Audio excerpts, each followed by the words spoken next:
बिस्मिल्लाहिर्रहमानिर्रहीम। चलो जी, आज हम टॉपिक पढ़ते हैं गाज़ीज़ लॉ।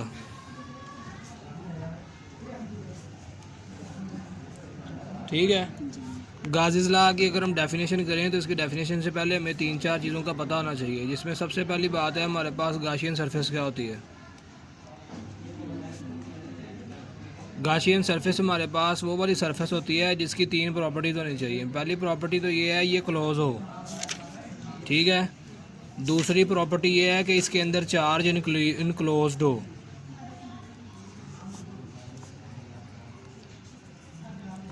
और तीसरी प्रॉपर्टी जो है कि इसकी जो शेप है, यानी कि इसको हम कह सकते हैं कि ये आर्बिट्रेरी शेप हो, यानी इसकी कोई शेप की ज़रूरत ना हो। मिसाल के तौर पर आपके पास ये स्क्वायर शेप में भी हो सकती है। ठीक है। जैसे मिसाल के तौर पर ये स्क्वायर शेप में है, ये स्टार शेप में ले लें आप।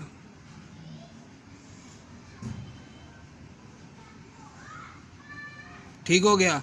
बस इसकी एक ही शर्त है, क्लोज होनी चाहिए। अब ये तो मैंने शेप वाली बॉडी ले ली है ना। अगर आप शेप के बगैर कोई बॉडी ले लें, जैसे मिसाल के तौर पर ये हम ले लेते हैं शेपलेस, यानी कि जिसका पता ही ना हो ये कौन सी शेप में है, लेकिन एक बात होनी चाहिए कि ये बॉडी जो है वो क्या होनी चाहिए, क्लोज होनी चाहिए। अब हम इसकी डेफिनेशन करते हैं।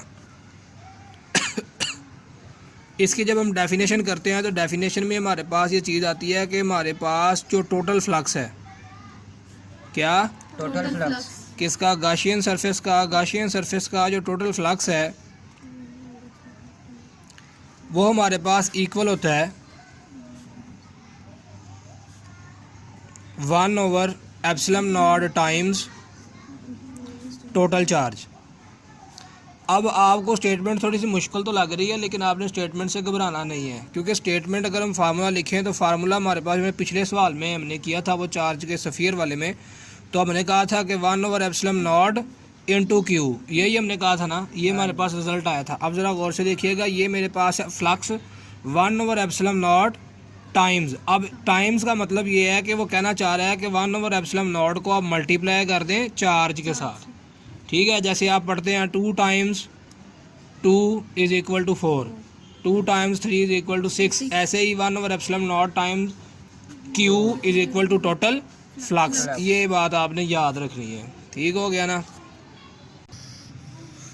ठीक हो गया। अब अगर हम इसकी कैलकुलेशन पे जाएं, जैसे उसने बुक में आपको छोटा सा प्रूफ दिया हुआ है। अब वो आपको कहता है कि आपके पास एक गाशियन सरफेस है, उसने एक शेपलेस सरफेस बनाई है, उसमें कहता है कि कुछ चार्ज हैं, Q1 है, प्लस Q2 है, प्लस Q3 है, प्लस Qn, यानी कि हमारे पास नंबर ऑफ़ चार्जेस हैं, बहुत ज़्यादा हैं। ठीक है। तो अगर आपने पेपर में थोड़ा सा इसके साथ वो इंग्लिश वाली अरबी लिखनी है तो आप कहना है we have a Gaussian surface having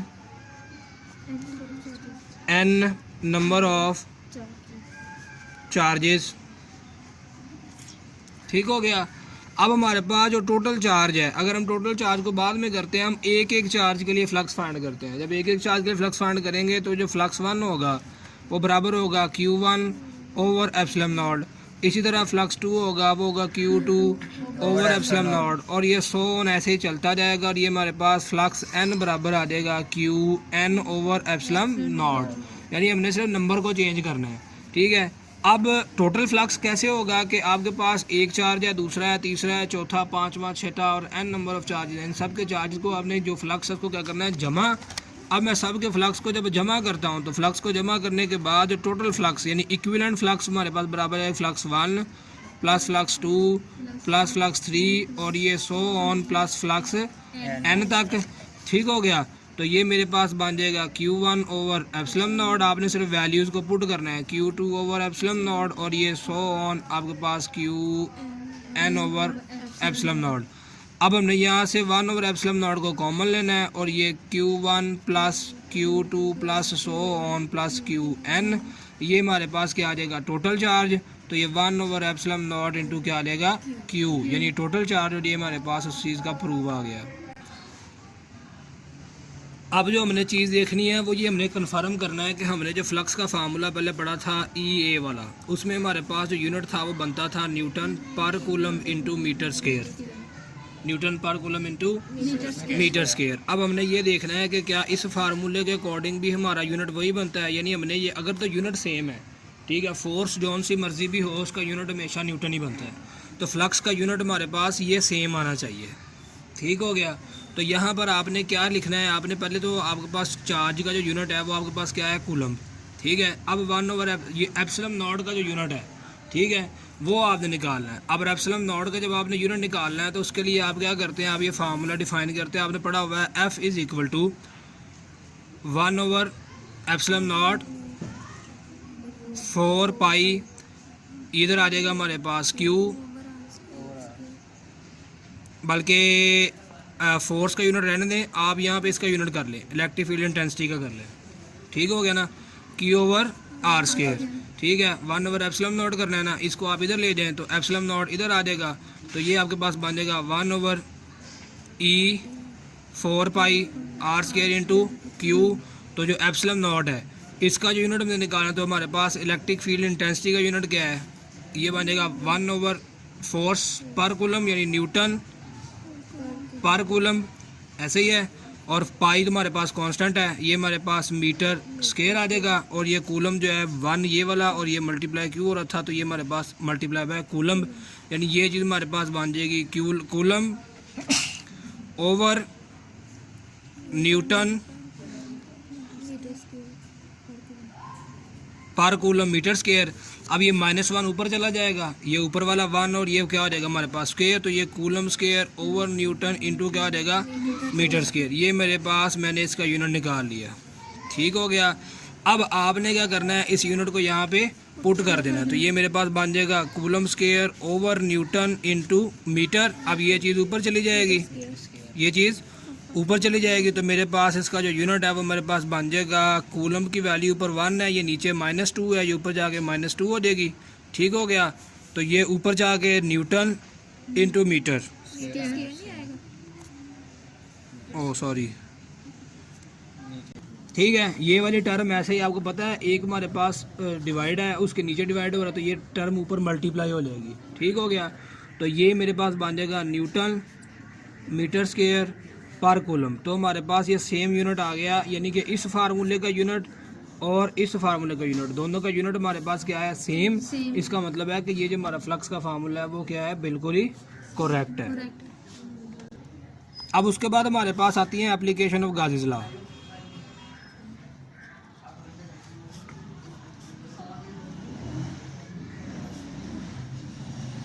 अब गाज़ीज़ लॉ के एप्लीकेशन में सबसे पहली हमारे पास जो एप्लीकेशन है, उस एप्लीकेशन का वो ये कहता है कि आपके पास एक सफ़ियर है, क्या है, एक सफ़ियर है। ठीक है। वो सफ़ियर के ऊपर क्या है, आपके पास चार्ज है,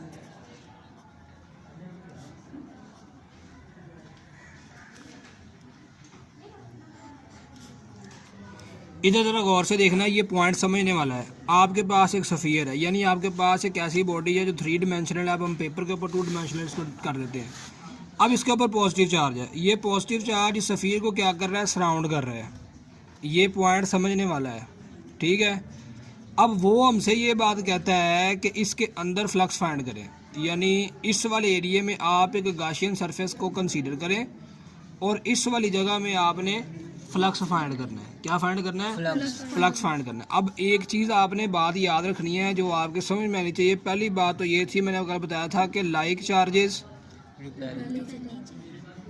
वो क्या करते हैं, रिपेल करते हैं। अब होगा ये कि आपके पास ये वाली जो इलेक्ट्रिक फील्ड आएगी, ये वाली जो इलेक्ट्रिक फील्ड आएगी, यहाँ से जब लाइन आएगी तो ये वाली लाइन इसको क्या करेगी, रिपेल करेगी। यहाँ से भी लाइन आएगी, इसको ये रिपेल करेगी। ये सारी लाइनें एक दूसरे को क्या करेंगी, रिपेल करेंगी। तो जिसकी वजह से, क्योंकि ये चार्ज जो है, ये चार्ज की डेंसिटी यूनिफॉर्म है। एक बात आपने याद रखनी है कि हमारे पास जो चार्ज की डेंसिटी है, यानी जो हमारे पास चार्ज की वैल्यू है, जो चार्ज डेंसिटी है, वो हर जगह पे क्या है, यूनिफॉर्म, यानी कि एक जैसा चार्ज है। क्या है, एक जैसा चार्ज है, यानी कि सफ़ियर की इस वाली साइड पे भी, इस वाली साइड, दोनों साइड पे चार्ज क्या है जी, एक जैसा। अब होगा ये कि जो इलेक्ट्रिक फील्ड लाइंस है ना, वो क्या करेंगे, एक दूसरे को रिपेल। जब रिपल्शन करेंगी तो यहाँ पर हमारे पास क्या पैदा हो जाएगा, ज़ीरो फील्ड जोन। और जो मैंने आपको बताया था कि जो पॉजिटिव चार्ज, मिसाल के तौर पर ये एक पॉजिटिव चार्ज है, इससे जो इलेक्ट्रिक फील्ड आती है वो दूसरे पॉजिटिव चार्ज को देखकर क्या हो जाती है, रिपेल हो जाती है, ठीक है। और हमारे पास क्या होता है, यहाँ पर सेंटर में क्या होता है कि ज़ीरो फील्ड जोन बन जाता है। अब ज़ीरो फील्ड जोन से मुराद है कि यहाँ पर इलेक्ट्रिक फील्ड हमारे पास क्या है, ज़ीरो, ठीक हो गया ना। अब यहाँ पे मेरे पास इलेक्ट्रिक फील्ड क्या है, ज़ीरो। अब हमारे पास फ्लक्स फाइंड करने के दो फार्मूले हैं। एक हमारे पास था flux is equal to E A, एक हमारे पास है flux is equal to Q over epsilon naught. अब डायग्राम को देखा जाए तो हमारे पास जो सेटअप बना है, जिस तरह से सेटअप बनाया है उस तरह हमारे पास जो फ्लक्स है उसमें इलेक्ट्रिक फील्ड हमारे पास क्या है जी, ज़ीरो। तो ये मेरे पास ज़ीरो इंटू एरिया मल्टीप्लाई क्या आ जाएगा, ज़ीरो।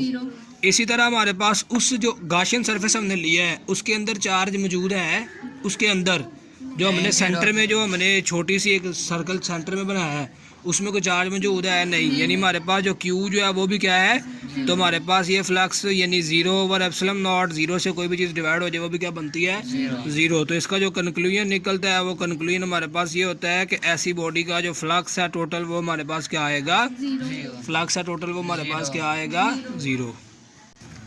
अब हमारे पास इसकी कौन सी प्रॉपर्टी आएगी, अब हमारे पास इसकी सेकंड एप्लीकेशन आएगी।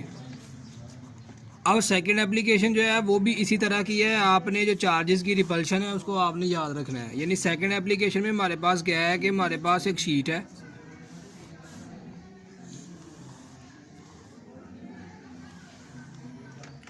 ये हमारे पास एक शीट है, ठीक है। इस शीट के ऊपर चार्जेस जो हैं वो हमने फैलाए हुए हैं, डिस्ट्रीब्यूट किए हुए हैं, ठीक हो गया।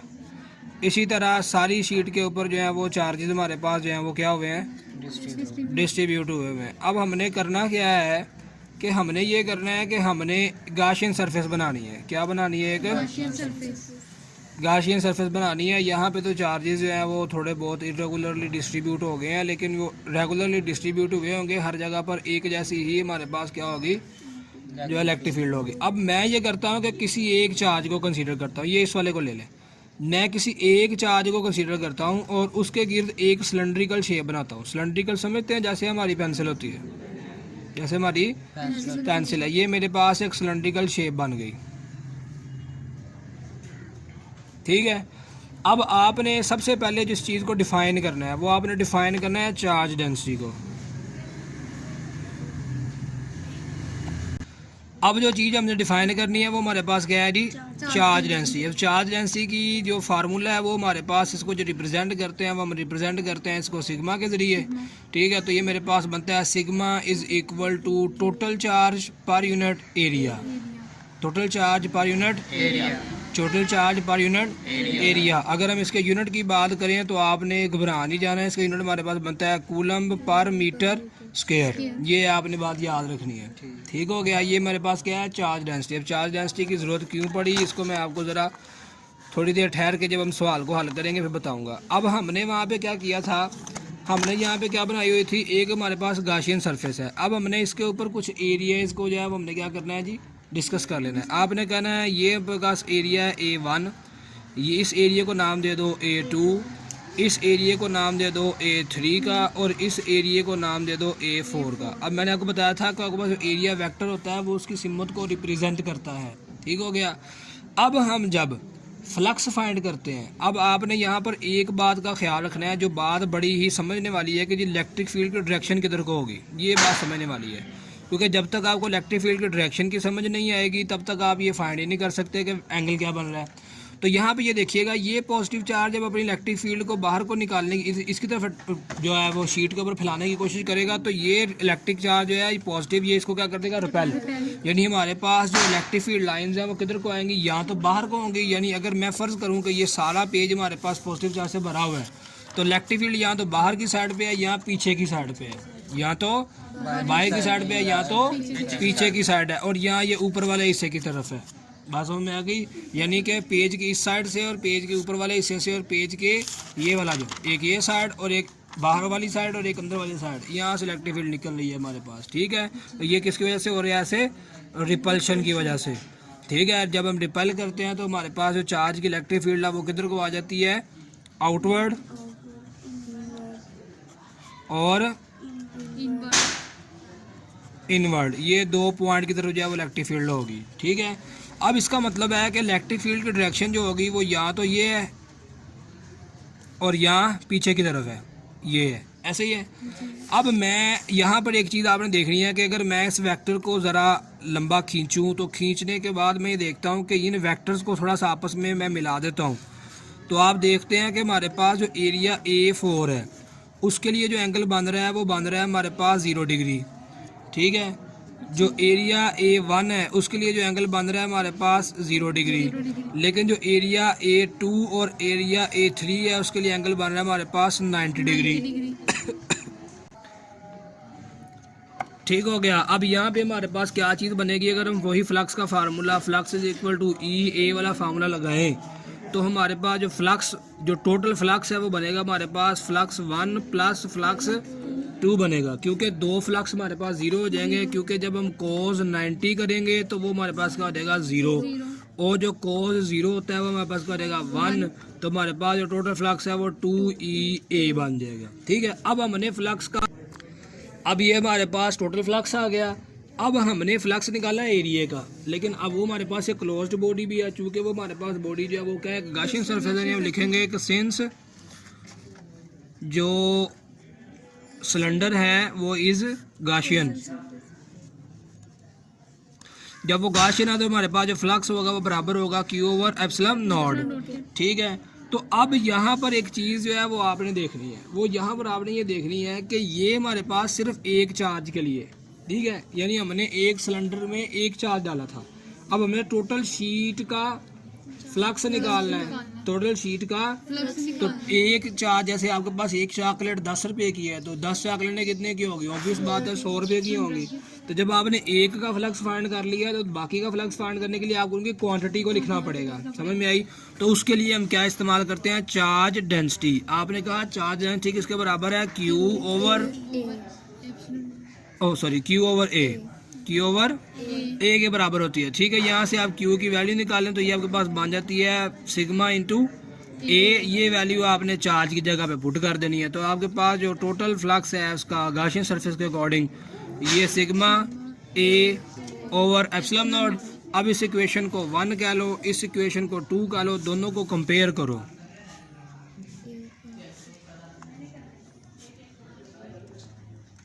जब इनको कंपेयर करेंगे तो ये मेरे पास बन जाएगा 2EA is equal to sigma A/ε0। अब A से क्या हो जाएगा, कैंसिल हो जाएगा। अब ये हमारे पास इलेक्ट्रिक फील्ड जो हमारे पास बराबर आ जाएगी वो आ जाएगी सिग्मा/2ε0। अब बेसिकली आपने इस फार्मूले के अकॉर्डिंग आपने शीट की क्या फाइंड की है, इलेक्ट्रिक फील्ड। क्या फाइंड की है, क्या फाइंड की है जी, इलेक्ट्रिक फील्ड। अब यहाँ पर एक क्वेश्चन उठता है, क्वेश्चन तो वैसे बहुत सारे उठते हैं, यहाँ पर एक क्वेश्चन भी उठता है। ओ सॉरी, मैंने वेक्टर लगाया, इसके साथ यूनिट वेक्टर लगाया ही नहीं। अब हमारे पास एक क्वेश्चन ये भी उठता है कि हमारे पास जो इलेक्ट्रिक फील्ड है, अब यहाँ पे आकर थोड़ी सी डिमेंशंस चेंज हो जाएंगी। इलेक्ट्रिक फील्ड का आपने फार्मूला पढ़ा था, वो पढ़ा था 1/4πε0 Q/r²। अब आपने पढ़ा था कि जब आप किसी भी पॉजिटिव चार्ज की या किसी भी नेगेटिव चार्ज की इलेक्ट्रिक फील्ड से दूर जाते जाएंगे, जितना ज़्यादा आप डिस्टेंस कवर करेंगे, ठीक है ना, उतनी ज़्यादा इलेक्ट्रिक फील्ड कम हो जाएगी। ठीक है। यानी आपने कहा कि इलेक्ट्रिक फील्ड जो है वो इन्वर्स प्रोपोर्शनल है 1/r² के, ऐसे ही है। अब यहाँ पर एक क्वेश्चन ये उठता है, जो क्वेश्चन अमूमन पेपर में आता है कि आपके पास ये चार्ज की जो शीट है, चार्ज की जो शीट, ठीक हो गया ना, ये चार्ज की जो शीट है, अब वो ये पूछता है सवाल, अमूमन ये सवाल आया जाता है कि आपके पास जब आप यहाँ पर 1 मीटर के डिस्टेंस पे खड़े हैं, कितने मीटर पे डिस्टेंस खड़े हैं, तब इलेक्ट्रिक फील्ड क्या होगी, और जब आप 4 मीटर के डिस्टेंस पे खड़े हैं तब क्या होगी। अब इस फार्मूले के अकॉर्डिंगली देखें तो ये हमारे पास ऑब्वियस बात है कि इलेक्ट्रिक फील्ड कम हो रही है, ठीक है, बट एक्चुअली ऐसा नहीं होगा, इलेक्ट्रिक फील्ड कम नहीं होगी। उसकी शर्त ये है कि आपके पास ये जो चार्ज की शीट है ये क्या होनी चाहिए, इनफाइनाइट, यानी शीट ख़त्म ना हो, उसको चार्ज के साथ बढ़ती जाए, चार्ज के साथ क्या हो, चार्ज के साथ क्या हो। अब वो कैसे होगा, वो कैसे होगा, अब आप इस फार्मूले को थोड़ा सा देखिए। आपने फार्मूला निकाला है E = σ/2ε0। अगर मीडियम तो चेंज ना हो, अगर मीडियम चेंज ना हो तो हमारे पास इलेक्ट्रिक फील्ड में कोई तब्दीली नहीं आएगी। वो कैसे, अगर आप सिग्मा की वैल्यू पुट करें तो ये E बन जाता है Q/A/2 एप्सिलॉन नॉट। अब याद रखिएगा कि जब हम दूर जाएंगे तो हमारे पास चार्ज की मिकदार क्या होगी, बढ़ेगी, क्योंकि पहले हम करीब थे तो एक चार्ज की रिपल्शन में थे। जब हम दूर जाएंगे तो ज़्यादा चार्जेस के एरिया में आ जाएंगे, और साथ साथ में शीट का एरिया भी बढ़ रहा है, यानी चार्ज बढ़ेगा और एरिया भी बढ़ जाएगा, चार्ज बढ़ेगा और एरिया भी, जिससे इलेक्ट्रिक फील्ड के ऊपर कोई फ़र्क नहीं आएगा। ये टोटल क्वांटिटी कांस्टेंट रहेगी और ये वैसे कांस्टेंट है, तो इलेक्ट्रिक फील्ड चेंज नहीं होगी।